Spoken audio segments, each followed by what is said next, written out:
Olá, pessoal. Sejam todos bem-vindos de volta ao Sistema Ativo. Na última aula, nós vimos a visão geral do sistema nervoso.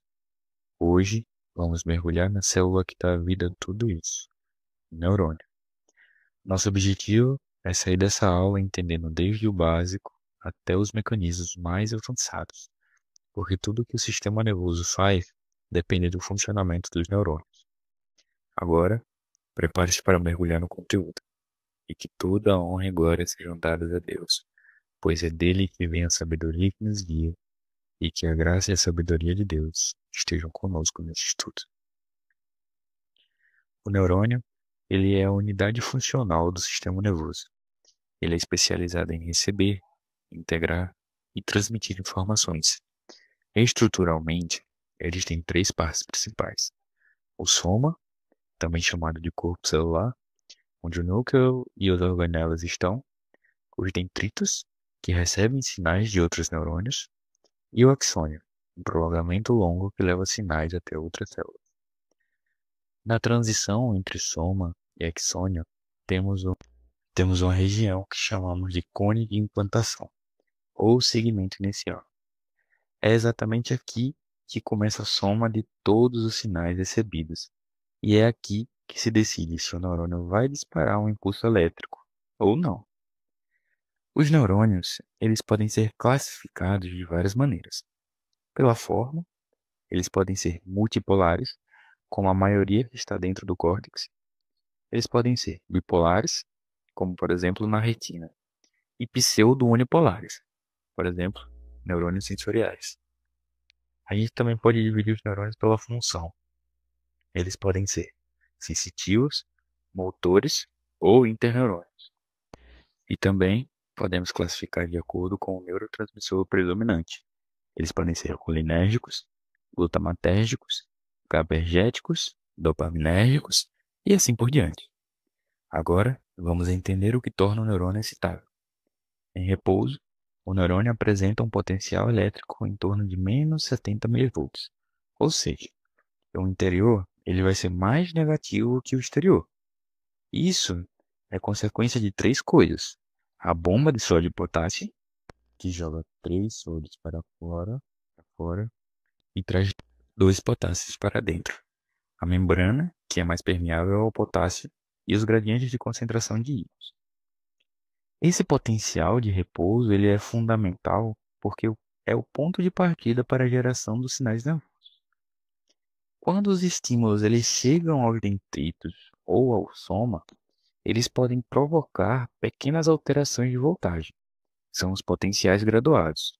Eles podem ser excitatórios, aproximando o neurônio do disparo, ou inibitórios, afastando o neurônio do disparo. Esses sinais eles podem se somar no mesmo tempo ou no espaço. É o somatório de todos esses potenciais que define se o limiar será atingido ou não. Se o limiar, geralmente por volta de menos 55 mV, for atingido, ocorre o disparo de um potencial de ação. Esse é o evento fundamental do neurônio. A sequência é a seguinte. Primeiro, canais de sódio dependentes de voltagem se abrem, permitindo a entrada rápida de sódio. Isso vai fazer com que aconteça uma despolarização. Logo depois, esses canais inativam e os canais de potássio se abrem, permitindo a saída de potássio, o que causa a repolarização. Muitas vezes, ocorre uma hiperpolarização temporária, antes do retorno ao repouso. É importante lembrar, o potencial de ação é um fenômeno de tudo ou nada. Ou ele acontece com a mesma intensidade, ou não. A informação ela vai ser codificada na frequência com que esses potenciais são disparados, não na sua intensidade. Depois de um potencial de ação, o neurônio ele passa por períodos refratários. O absoluto, quando não é possível disparar outro, porque os canais de sódio estão inativados, e o relativo, quando podemos disparar, mas precisa que aconteça um estímulo maior, porque a célula está hiperpolarizada. Agora que o potencial de ação ele foi gerado, ele precisa se propagar pelo axônio. Isso acontece de duas formas. Em axônios não mielinizados, a propagação é contínua. Cada região da membrana ativa a seguinte. Em axônios mielinizados, A condução é saltatória. A mielina, produzida por oligodendrócitos no sistema nervoso central, e a célula de Schwann, no sistema nervoso periférico, funcionam como um isolante. Nos pontos sem mielina, os nódulos de Ranvier, a densidade de canais de sódio é altíssima e o potencial é regenerar. Assim, o impulso parece saltar de nódo a nódo, aumentando muito a velocidade dele. Isso explica porque as fibras grandes e mielinizadas elas são tão rápidas, chegando a mais de 100 metros por segundo, enquanto fibras finas e não mielinizadas são bem mais lentas. No final do axônio, o potencial de ação ele chega ao terminal sináptico. Aqui, canais de cálcio dependentes de voltagem se abrem. O cálcio ele entra e dispara a fusão de vesículas com a membrana. Neurotransmissores são liberados na fenda sináptica e se ligam a receptores da célula polissináptica. As sinapses elas podem ser excitadores ou inibitores. E os receptores eles podem ser ionotrópicos, que são de resposta rápida, ou metabotrópicos, resposta lenta, modulador.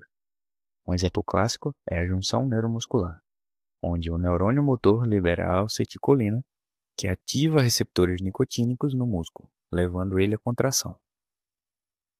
As sinapses, elas não são fixas, elas mudam de força com o tempo. Esse fenômeno é o fenômeno que a gente chama de plasticidade sináptica, que vai ser a base do aprendizado e da memória. Estímulos repetidos eles fortalecem conexões. Falta de uso pode enfraquecer ou até eliminar conexões. Existem muitos neurotransmissores diferentes. Glutamato, onde é o principal excitatório, o GABA, o principal inibitório, dopamina, serotonina, noradrenalina e vários outros, cada um com funções específicas no controle do movimento, do humor, do sono e da resposta ao estresse. Os neurônios também possuem sistemas de transporte axonal. Proteínas e organelas viajam ao longo dos microtúbulos, levadas por proteínas motoras como cinesina, antirretrógrado, e dienina, retrógrado. Isso é essencial para a sobrevivência da célula. Outro ponto é, o neurônio ele consome muita energia. A bomba de sódio e potássio gasta grande parte do ATP para manter os gradientes iônicos. Por isso, os neurônios eles são muito sensíveis à falta de oxigênio e glicose. Em casos de isquemia, como na AVC, a falta de ATP leva a falha das bombas, despolarização descontrolada, entrada excessiva de cálcio e a morte celular por excitotoxicidade. Vários distúrbios neurológicos eles estão ligados às falhas nesses mecanismos. A esclerose múltipla ela vai ser causada por perda de mielina, que compromete a condução saltatória. A miastenia gravis envolve anticorpos contra receptores de acetilcolina na junção neuromuscular. Drogas como anestésicos locais, elas bloqueiam canais de sódio, impedindo a propagação do potencial de ação. Toxinas, como a tetrodotoxina, também bloqueiam canais de sódio, causando paralisia. Esses exemplos eles mostram como entender o neurônio vai ser essencial para a gente compreender doenças e tratamentos. Então, resumindo, o neurônio ele recebe sinais de dendritos e some, integra essas funções no cone de implantação, dispara potenciais de ação se o limiar for atingido, conduz o sinal pelo axônio de forma contínua ou saltatória e transmite as informações nas sinapses, que podem se modificar com o tempo. Tudo isso sustentado por um consumo intenso de energia e sistemas de transporte celular. É por isso que o neurônio ele é chamado de unidade funcional do sistema nervoso. Ele vai ser a base da percepção do movimento, da memória e do pensamento.